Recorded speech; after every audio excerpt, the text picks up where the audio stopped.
For God so loved the world, that he gave his only begotten Son, that whosoever believeth in him should not perish, but have everlasting life. For God sent not his Son into the world to condemn the world, but that the world through him might be saved. He that believeth on him is not condemned, but he that believeth not is condemned already, because he hath not believed in the name of the only begotten Son of God.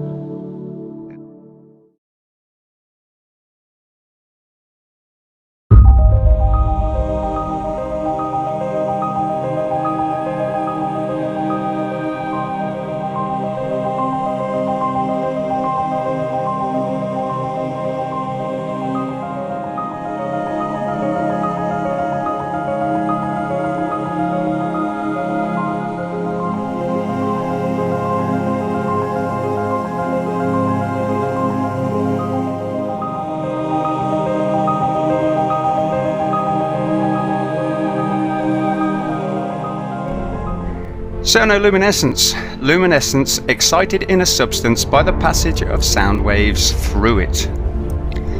So that means light comes into being in a substance by the passage of sound waves through it. And the electric universe shows that the entire universe is full of plasma. And so that is a substance excited by sound, which gives luminescence. So these are the properties of sonoluminescence.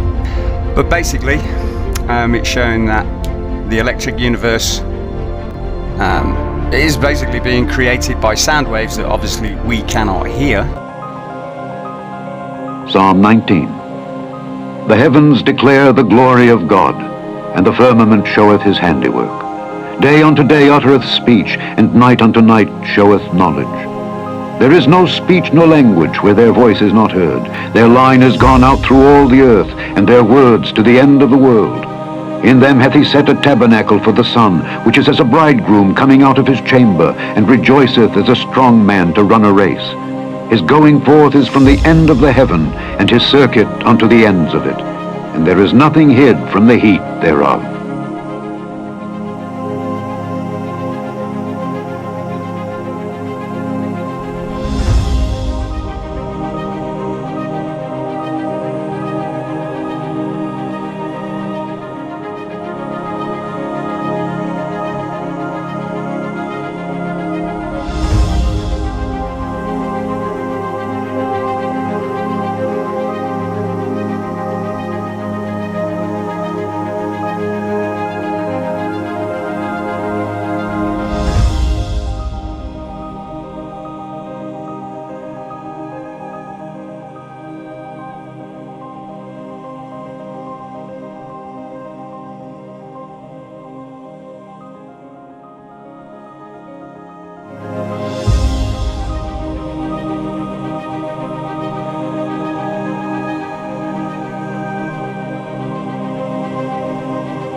Rainbows are undeniable proof that we are under a firmament. So you probably always wondered why a rainbow is in the shape of a dome, why it's always arched. Now science will tell you that a rainbow is caused when sunlight enters a water droplet, bends, reflects, and comes out as a visible spectrum. In order to fully grasp what a rainbow is, you first need to understand refraction. I know we've all seen this image before. Refraction is the bending of light as it transports from one transparent medium, like glass, into another. So here we have a white light hitting a glass prism and turning into a straight rainbow. But notice, we have never seen a straight rainbow.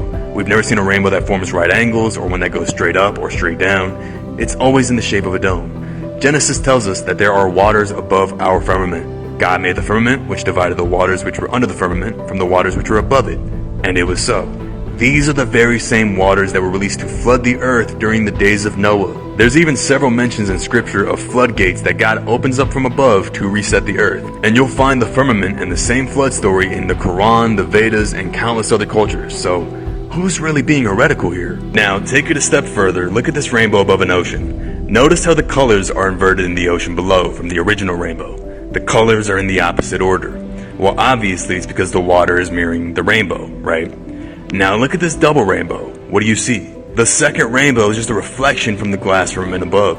The ocean below and the firmament above are both acting as mirrors, as above, so below. And it only gets weirder, folks. You know what else is strange?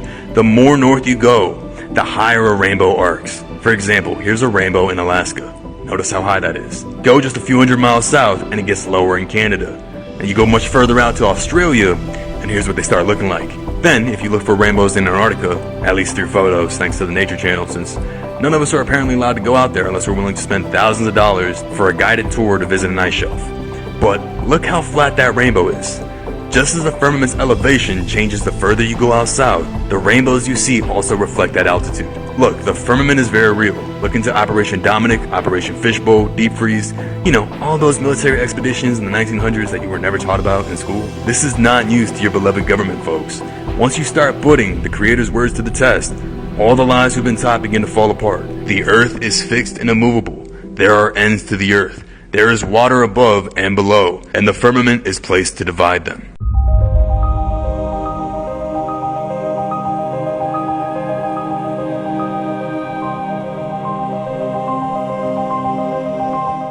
It's a long fly ball going back, and the ball shatters the sky, bringing the ocean itself down into the stadium. Oh, Simpson just broke this dream's reality wide open. Simpson just broke this dream's reality wide open. Simpson just broke this dream's reality wide open. It may be hard to see tonight, but we are all standing under a glass ceiling right now. Oh, we weren't able to shatter that highest, hardest glass ceiling this time, thanks to you. It's got about 18 million cracks in it. I know, we have still not shattered that highest and hardest glass ceiling, but someday someone will, and hopefully sooner than we might think right now.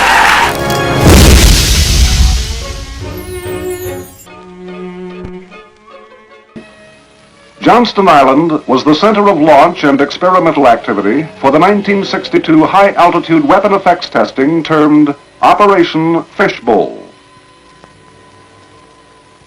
Radiating out in all directions from this tiny island, 800 miles southwest of Hawaii, were instrumented stations.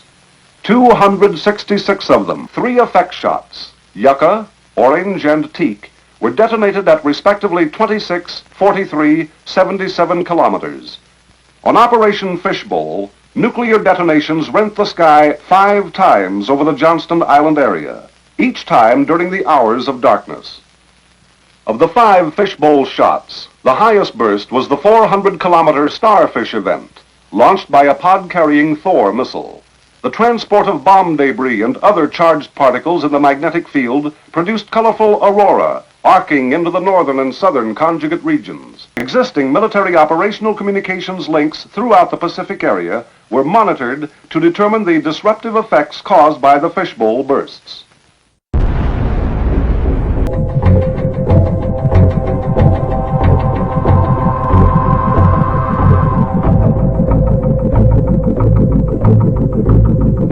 The results gleaned from 1962's high-altitude operation contribute both to this safeguard role and to scientific enlightenment on the effects of the atom above the atmosphere. It's showing that the electric universe is basically being created by sound waves that obviously we cannot hear. It is the sound of energy movement which gives off light and sound.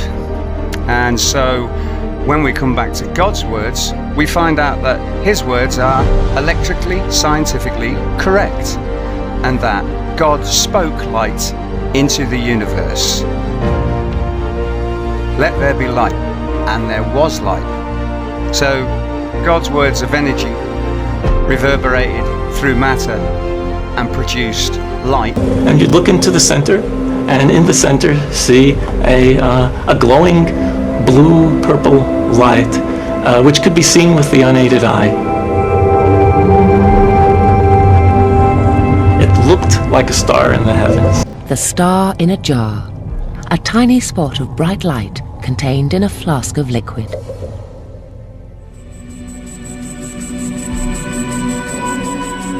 This star in a jar is made when a sound wave is passed through a small bubble inside a flask of liquid. And this sound wave makes the bubble do something remarkable. First it expands, then it collapses. And this collapse happens so violently that vapor molecules trapped inside the bubble slam together and heat up so much that the bubble gives off an incredible burst of heat and light, several thousand times a second, giving the appearance of a star.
The Earth was once just a dead world when it formed, 4.5 billion years ago, and at some point that matter came alive.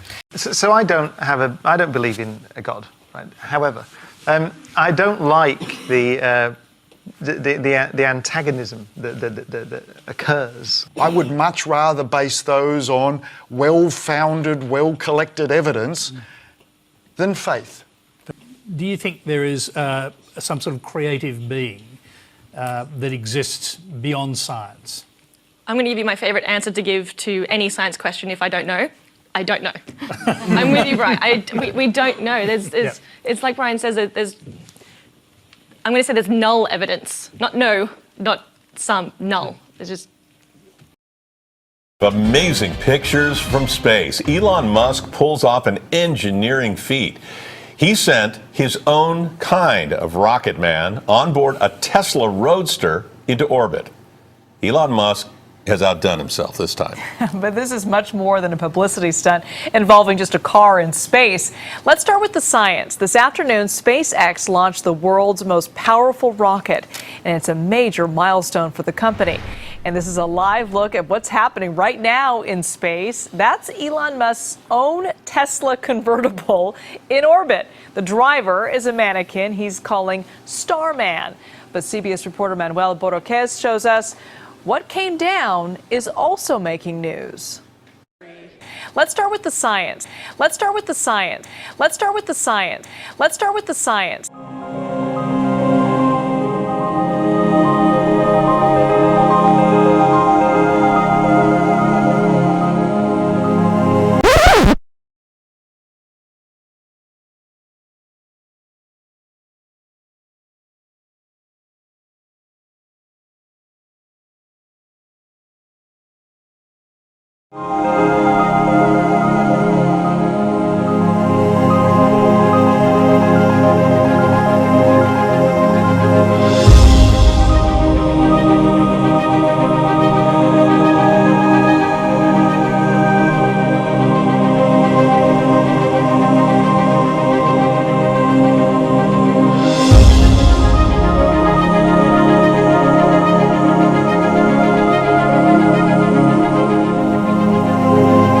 Pay close attention. There's the object. There's the object. There's the object. And it's definitely moving like a mouse, doesn't it?